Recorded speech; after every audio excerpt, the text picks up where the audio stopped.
Hola, bienvenidos y bienvenidas a su canal Desde la Mirada Weisberg. Como siempre, para mí es un gusto presentar este programa que Miriam ha preparado para todos nosotros.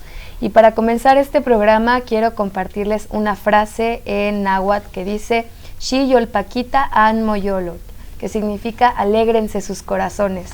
Así que les agradezco y bienvenidos a todos. Gracias por ver este programa. Comenzamos. Hola a todos. Alégrense los corazones porque no tenemos muchos motivos para hacerlo. El día de hoy, como había prometido, vamos a hablar de varias cosas que se refieren a la famosa consulta sobre revocación, falsamente nombrada revocación de mandato. Y como prometí, me voy a tomar la molestia, no la molestia, sino el gusto de leer el artículo que mi amigo José Rubinstein publicó en el Excelsior el 25 de marzo, que se llama ¿Votar o no votar? Esa es la cuestión.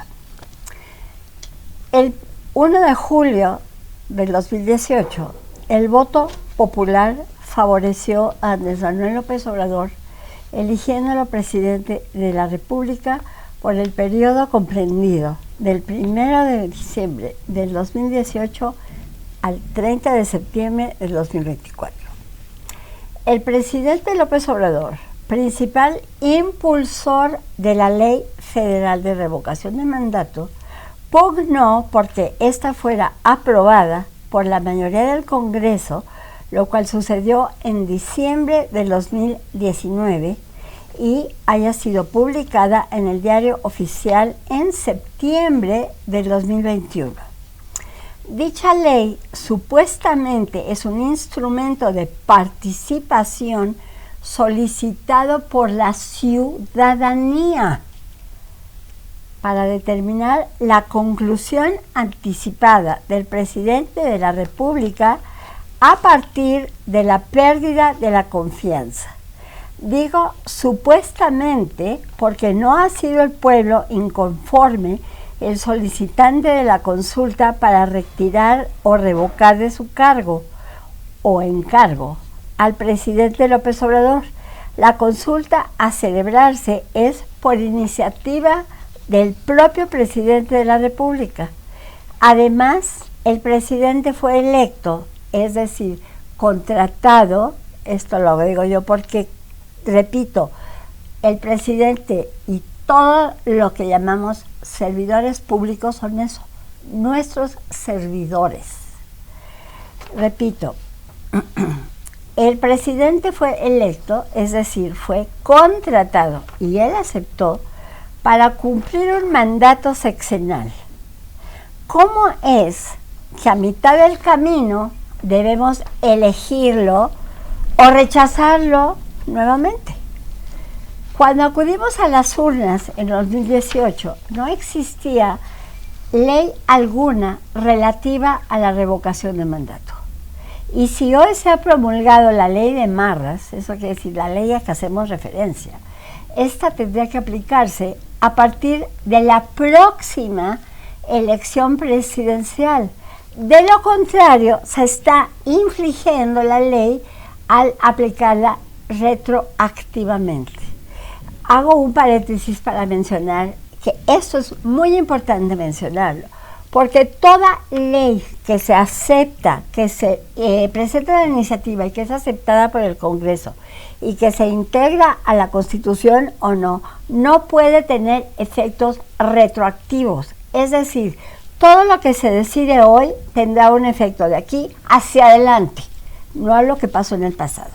Bueno, entonces, continúo.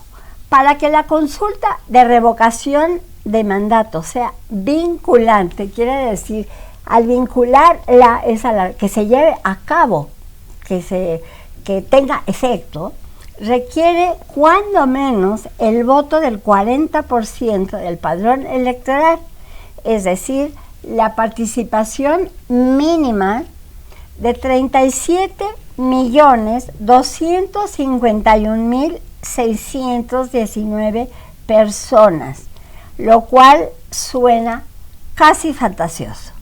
Lo más factible es que la consulta no llegue a ser vinculante pero la mayoría de votantes respaldarán a AMLO, o sea, a López Obrador, algunos por convencimiento y otros por conveniencia. Los que no comulgan con la letanía del régimen, además de los denominados adversarios conservadores, en su mayoría no asistirán a la por ellos considerada fiesta del ego. Los que no vamos a ir a votar es que consideramos que es una fiesta del ego.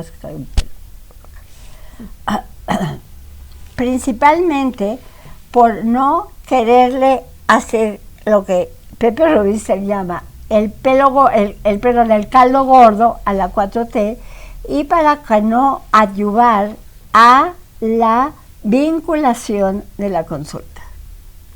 El presidente ratificado, por supuesto, es una ratificación, no una revocación. Repito, el presidente ratificado refrendará su inobjetable popularidad en su última participación electoral. Ya me perdí. Esperamos que sea la última participación electoral del individuo. ¿Cuánto esfuerzo, dinero, tiempo, emoción, encontronazos y descalificaciones para elegir a quien ya fue electo? A la consulta asistirán, por un lado, los convencidos de que AMLO debe continuar con su mandato, y por el otro, aquellos inconformes con la 4T que desean que el presidente se vaya a su rancho, ingenuos confiados en que su voto será mayoritario y hasta vinculante. A la consulta no asistirán quienes no creen que sea cual fuere el resultado de la misma, el presidente actuará en consecuencia, aceptando imperturbable el resultado. Tampoco asistirán quienes, anticipando la impotencia de su voto, aguardan la mínima concurrencia posible para así restarle sentido a la consulta. Cual sea el resultado del ejercicio de revocación, el gran perdedor será el INE, o porque no instaló casillas suficientes, o porque no difundió lo suficiente la consulta, o porque somos controlados por partidos conservadores, o porque Chuchita la bolseara. Esa es una expresión tan mexicana, no sé si los jovencitos la han oído, pero es una expresión muy de nosotros. Quiere decir que a la pobre Chucha le vieron la cara. Mi personal posición, que es la de Pepe Rubinstein y también la mía, no voy a participar en un simulacro de ratificación de mandato de quien ya fue electo, aplicando además retroactivamente la ley. Por favor, y entonces se me hace importantísimo el haber leído este artículo, porque de todo lo que he leído durante los últimos meses, me parece que en esas 2 páginas y media, se concentra lo que ha sido la historia y el resultado de esta famosa consulta popular, y las consecuencias de ello que nos lleva a lo que yo llamo el día de hoy el circo de la 4T. Las consecuencias, como lo dice muy bien Pepe, van a ser obviamente en contra del INE, por lo que sea, sin que se tome en cuenta que el INE, aunque es autónomo, tiene muchas vinculaciones con el poder que no le dejan otra más que llevar a cabo sus funciones apegado a la Constitución.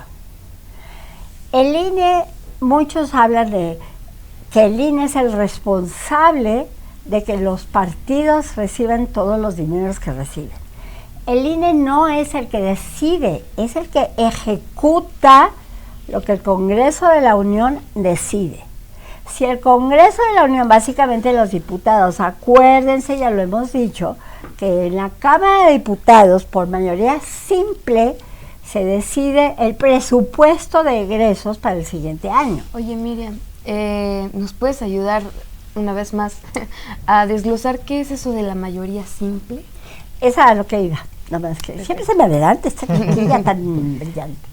Entonces resulta que además de que lo que estaba programado para el 2022 eran elecciones en 6 estados de la República.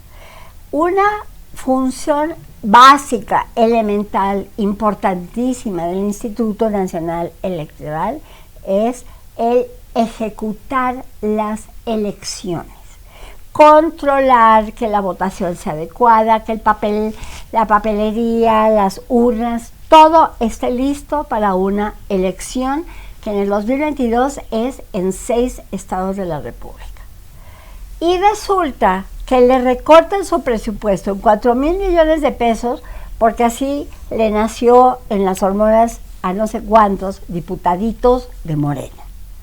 Y de repente, ya que está definido que se le cortan esos 4,000 millones de pesos, a alguien, que ya sabemos todos a quién, le surge la brillante idea de que hay que hacer una consulta mal llamada de revocación de mandato, y que en realidad, como ya lo leí, es una ratificación de mandato, y que además tenía por ley que llevarse a cabo exactamente las mismas condiciones que se llevó a cabo la elección del 6 de junio pasado para todos los nuevos gobernadores, todos los diputados, etcétera. Es decir, se tenía que poner el mismo número de casillas, con el mismo número de gente cuidándola, etcétera. Y resulta que, en primer lugar, le quitan el dinero para hacerlo, ¿sí? Y en segundo lugar, es considerado un acto anticonstitucional. Y entonces se atreve el Ejecutivo de nuestro país, con todo su grupo de delincuentes de Morena, a decir, pues sorry, pero, perdón, siempre uso palabras en inglés, lo sentimos, pero tú lo tienes que hacer porque así lo ha decidido el Congreso. Y entonces el INE trata de tener recursos para hacerlo adecuadamente. Y Hacienda les dice, ni más, Paloma, no te damos los recursos. Entonces el INE decide, bueno, pues ni modo, lo hacemos con lo que nos alcance. Y entonces se atreven, que ya lo dije también en otra ocasión, a insistir en que están ganando mucho dinero, sus sueldos, quieren que con sus sueldos se cubran 3,000 millones de pesos, que es lo que debía haber costado esa famosa consulta si se hubiera establecido exactamente las condiciones que se establecieron en julio. No fue así, se hizo como se está pudiendo, ¿sí? Con toda la crítica de Morena y de López Obrador en contra de los del INE, y los del INE con toda la inteligencia, información y apego a derecho están tratando de hacer las cosas. Bueno, entonces resulta que vamos a tener que hablar de lo que sucedió ayer, precisamente, probablemente porque se le prendió de repente el foco a López Obrador de que hay la posibilidad de que todo su numerito se fracase.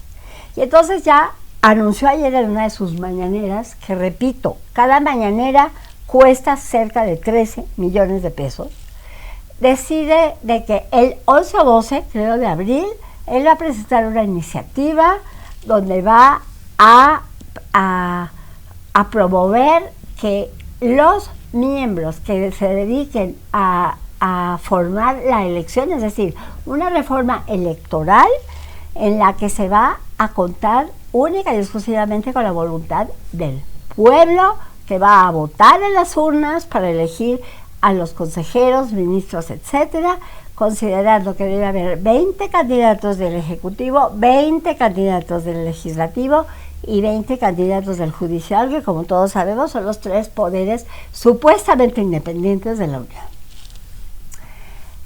Me voy a lo que se refiere a la votación.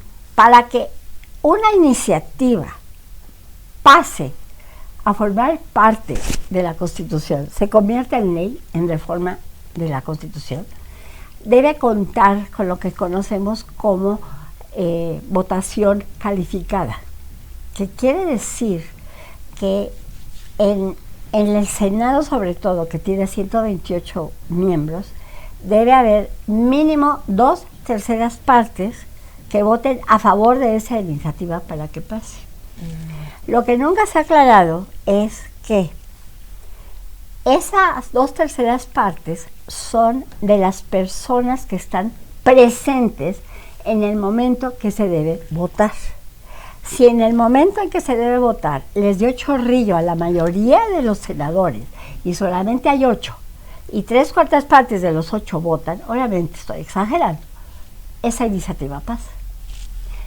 La votación, hay otro nombre que se llama votación absoluta, y esa se refiere que, por ejemplo, en la Cámara de Diputados, que son 500 los diputados, debe ser por mayoría simple, quiere decir 250 más 1.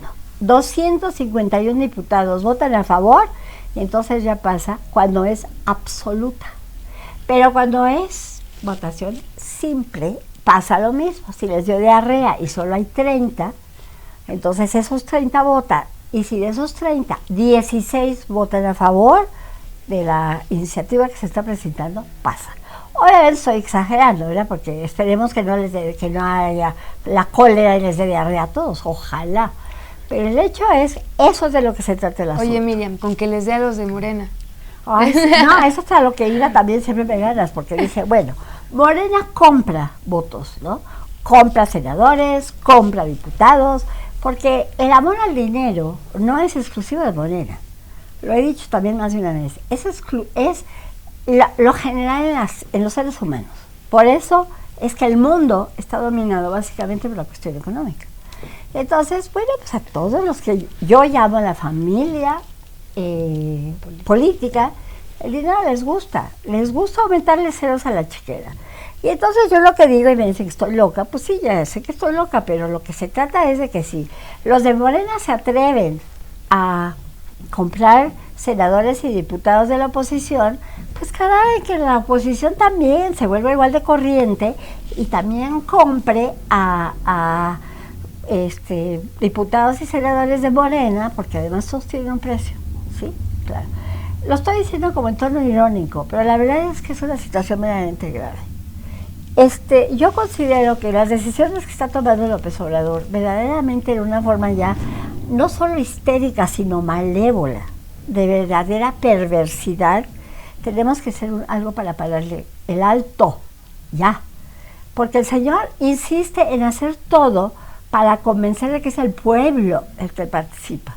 Y con respecto a eso, les voy a dar un ejemplo de que el pueblo no necesariamente tiene los suficientes elementos como para tomar una decisión y saber cómo votar. Y el ejemplo más claro, que no tiene que ver con México, es lo que pasó en Gran Bretaña con el famoso Brexit.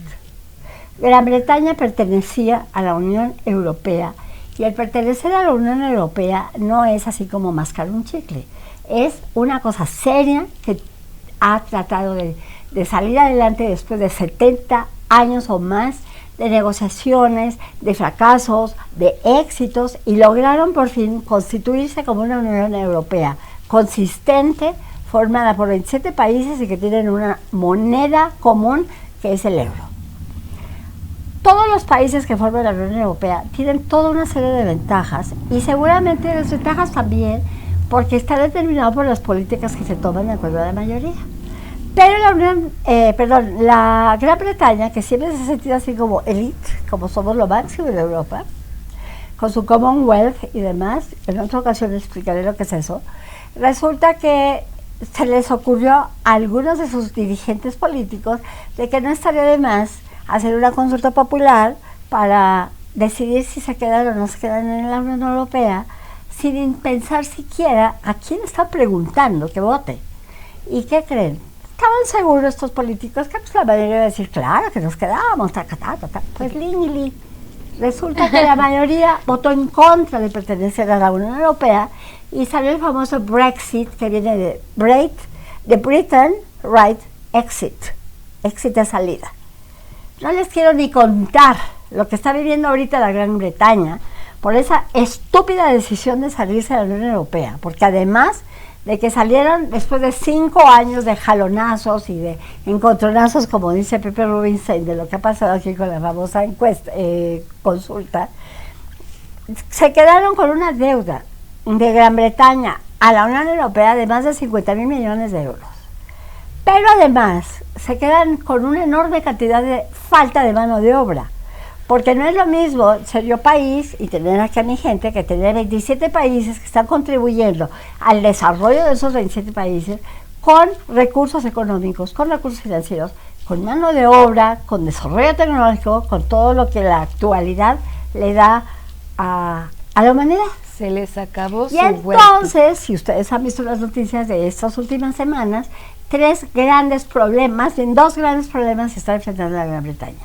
Uno, falta mano de obra para que manejen sus camiones, sus trailers, etcétera, para movilizar la mercancía.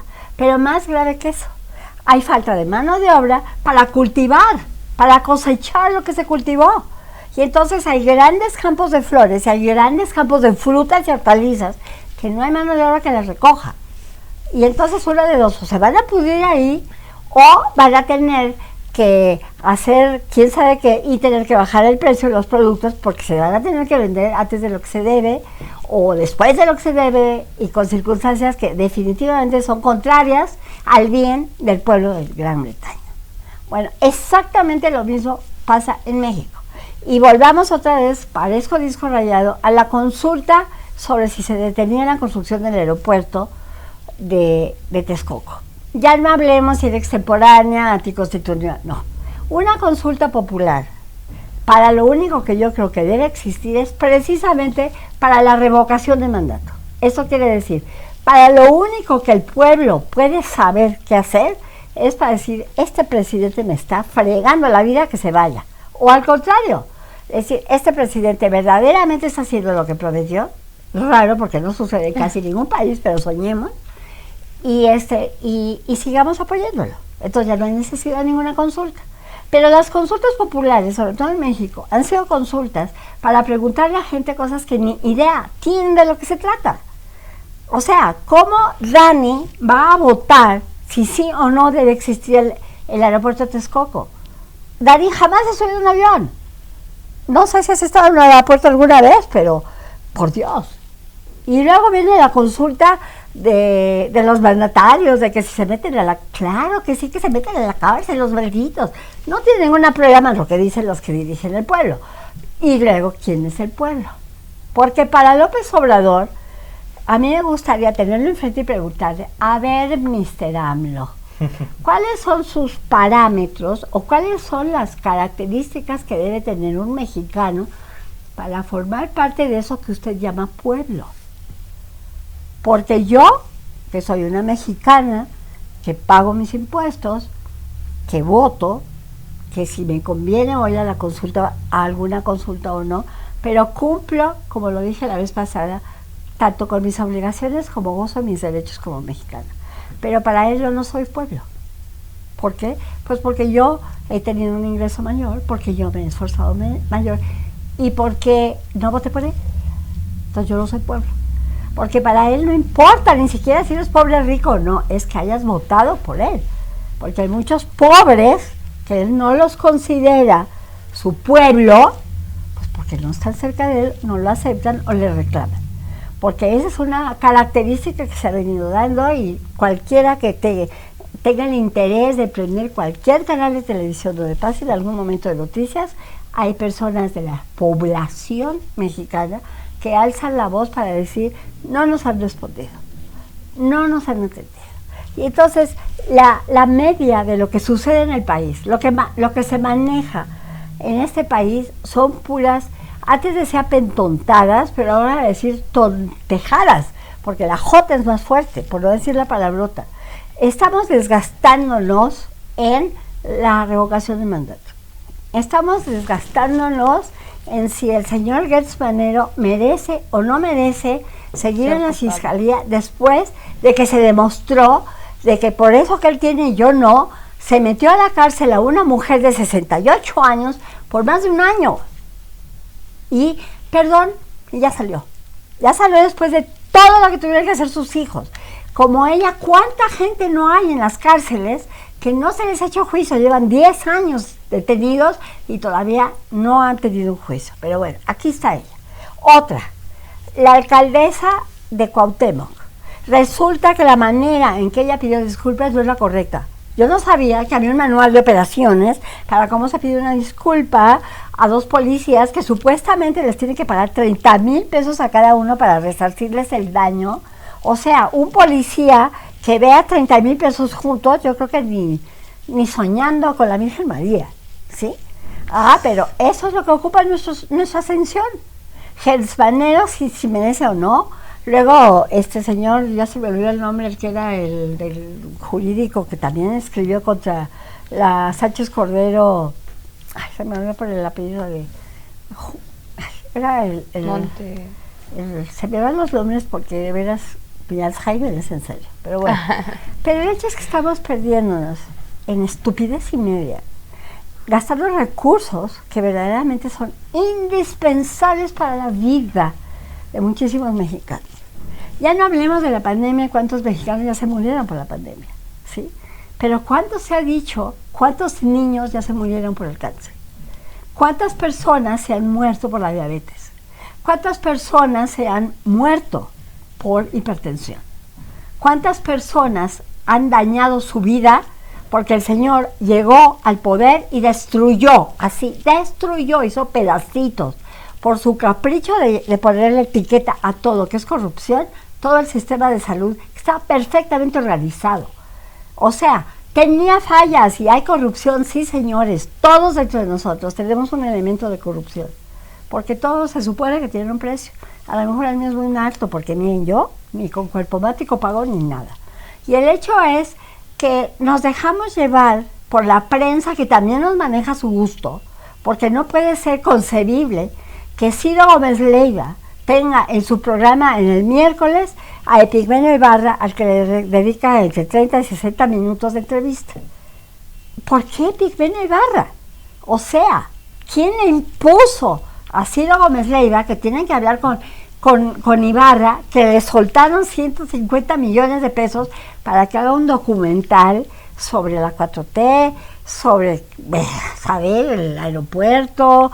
Ahora, la bronca con los artistas, porque están hablando que, como lo dijo este escritor Cuevas, porque ahora los artistas muy renombrados y con mucha razón están hablando del Tren Maya, cuando lo debieron haber hecho hace 3 años, antes de que se tumbara tanto árbol. Entonces, todo tiene así como el elemento ese de llamar la atención del pueblo de López Obrador, más la población mexicana que estamos aquí, y que ni modo, no podemos evitarlo, porque no tenemos otros medios. Y entonces yo deduzco que estamos viviendo en México, en micro, lo que está pasando a nivel mundial con un Putin, porque así se pronuncia. ¿Putin? Es que se pronuncia así en polaco, digo en ruso se dice Putin, como se dice Abramov, como se dice Davidov, no se dice Davidov. Bueno, pues ahí está, ya iba a decir otra palabrota, fregándole la vida al mundo, teniendo al mundo con el peligro de que desaparezcamos. Y también eso me hace recordar que estamos viviendo en una época de la más absoluta contradicción de la humanidad. Y como que no pasa nada, al contrario, ahí vamos, como el borras. Ahí vamos, ¿no? Por aquí se investiga y se gasta millones de dólares para el cambio climático, porque hay que mantener el planeta. Porque para que podamos vivir los seres humanos, el planeta, la naturaleza tiene que estar bien. Y por este lado se gastan millones y millones de pesos en investigación tecnológica para tener armas que maten más rápido y más gente. Contradicción. Lo mismo con respecto a investigaciones para que el ser humano viva más años en mejores calidades de vida. Entonces ahora ya la gente está muriendo a los 90 en vez de a los 60. Qué padre, ya viven mejor, con más años, porque eso pues, con la experiencia los enriquece. Pero al mismo tiempo, aquí el desarrollo tecnológico en la robotización y mecanización de la industria. Y entonces una fábrica, si antes tenía 100 empleados, ahora tiene 100 máquinas y 2 empleados. Viven mal, viviremos, bueno, yo no sé cuánto, pero yo voy a vivir, yo afortunadamente pues ya estoy pensionada, que a lo mejor también va a agarrar de las pensiones y ya me jodí, pues ni modo. Pero ¿Cuánto ser humano anciano ya no tiene, va a vivir muchos años, pero ¿dónde va a trabajar? Si cada vez hay menos empleos porque los empleos están ocupados por las máquinas. Entonces la contradicción absurda, la contradicción completa, y nadie se le ocurre pensar, ya no pidamos que gente que difícilmente ha tenido una educación, que difícilmente tiene el pan en su boca, que está trabajando con un arado, tratando de que la tierra produzca, ¿sí? Ya no digamos de Dani, que tiene 22 años y que apenas está empezando a saber lo que es la vida, o de Erika, que a pesar de que es tan joven, tiene una riqueza impresionante de inteligencia, de experiencia, etcétera. Y entonces, caray, ¿cuál es la solución? Van a decir, bueno, Miriam, deja de hablar tanto ¿y qué propones? Lo he dicho muchas veces. Hay dos elementos fundamentales para que el ser humano pueda subsistir. Uno es la ética y la otra es la educación. Solamente con esos dos elementos salimos adelante. Porque la ética nos va a permitir respetarnos, ayudarnos y crecer juntos. Y la educación nos va a enseñar, además de vivir juntos, a vivir en una naturaleza, la madre naturaleza, respetar a la naturaleza. Permitirle a la naturaleza que nos siga brindando todo lo que nos brinda. Agua, luz, la tierra, el alimento, las flores, los pájaros. Ahorita aquí frente a mí hay 2 colibríes haciendo el amor. Demonio, ¿qué es tan difícil? Pues sí, es muy difícil, porque cómo cambiamos la estructura mental de la mayoría que están ahora en el poder, no solo en México, en el mundo entero. Donde volteemos hay broncas, y hay broncas de poder. Y ese poder está condicionado por la cuestión económica. Y se necesita, ni modo, necesitamos de recursos económicos que nos lleva a lo que he dicho también, una justa distribución de la riqueza, de la cuestión económica, para que todo ser humano, por lo menos en México, tenga una buena tortilla, con una buena cacerola de frijoles, y con un pedacito de carne o con un huevito de sus pollitos, o que ya son gallinas, y puedan alimentarse y puedan vivir decentemente. Si tampoco es que toda la población tenga que andar viajando a Las Vegas a gastarse el dinero al tarugo, es vivir decentemente. Y si además les alcanza para la diversión, que muchos políticos quieren ser muy elegantes y dicen el esparcimiento. Órale, ¿qué es eso? Nadie me dijo, pues ha de ser esparcir semillas o algo, ¿no? No.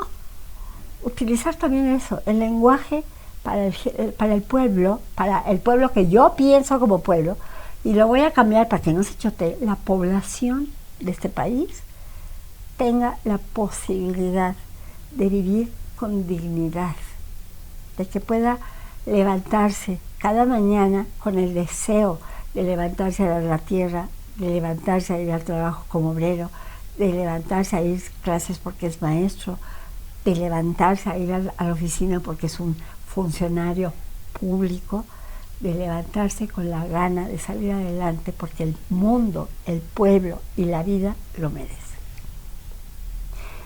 Y qué rollazo, ¿no? Es que estoy dolida. No, aparte aprovechaste, Miriam, pues si en el video pasado no pudimos hablar de muchas cosas, ahorita te fuiste como hilo de media.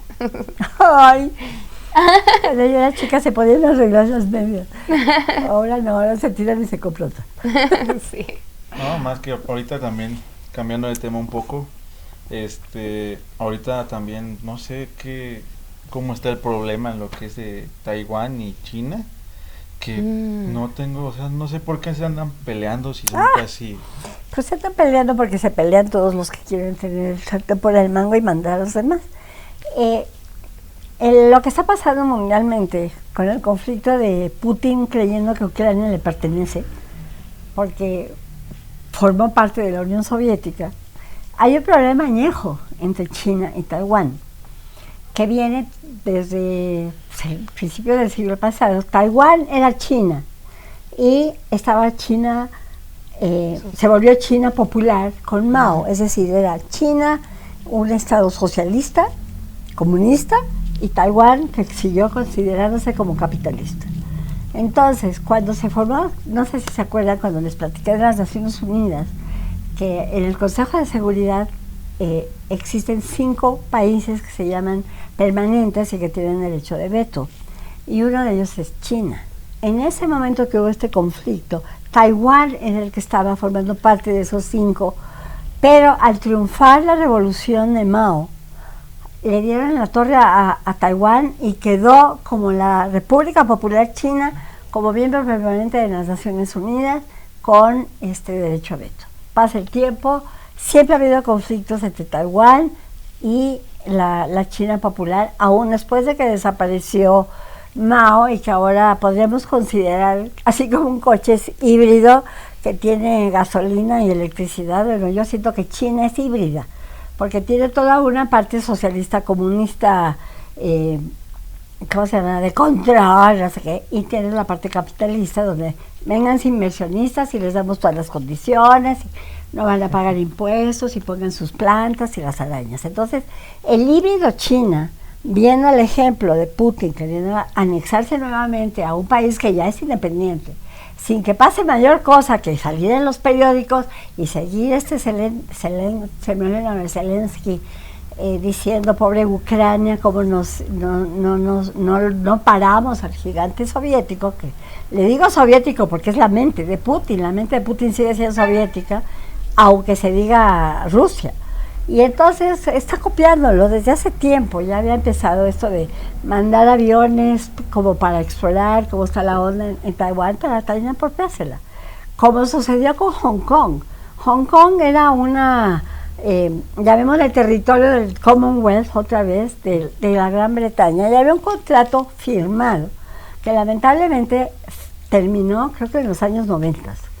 Y entonces en ese momento Hong Kong entra a formar parte de China, con ciertas condiciones diferentes, pero que lo que yo he visto en las noticias desde hace ya varios, creo que años, es años, ¿verdad, Erika? De que se están manifestando los jóvenes, sobre todo de Hong Kong, de que tienen sus derechos y de que quieren hacer algo. Búsquenlo, perdón, pero hago aquí un comercial, búsquenlo por favor, que creo que es una información que nos ayuda tanto a adolescentes como a cualquier persona.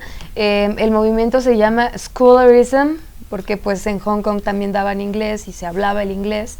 Entonces, ¿cómo es la palabra? Schoolerism. Escolarización, sí, en español.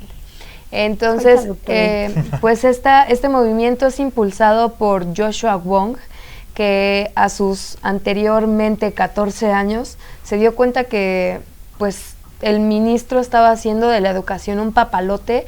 Así que decidió parar su educación y salir a la calle para pedirle a los alumnos, a la gente, que tenían que evitar que esto sucediese, porque de ser lo contrario, la educación en Hong Kong se iba a ver limitada por ser socialista.